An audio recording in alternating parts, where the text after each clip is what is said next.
बाकी करायचं म्हटलं ना, आता ही खुरपण आली, ही आली, आम्ही दोघी. आता ह्या शेतात ज्वारी आहे समजा, मग ती काय करणार, रात्रीच्या किती पण वाजू द्या, कांते ओट, मग ज्वारी काढायला जायचं. म्हणजे ते तिच्या डोक्यामध्ये आलं ना, घ्यायचा खंदील, जायचं शेतात. मग फुडणं काय येतंय का, खाली पायाखाली काय साप गावतोय हे बघायचं नाही. काय काय असतं शेतात?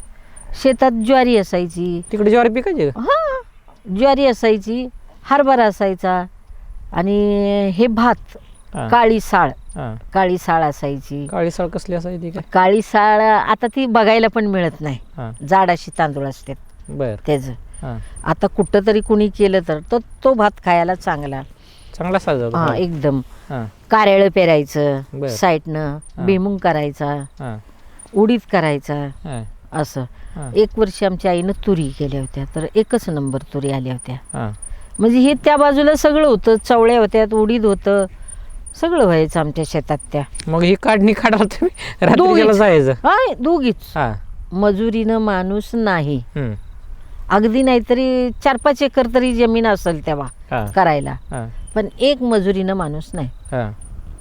ती म्हणल ना तेवढे उशीर शेतात. बर.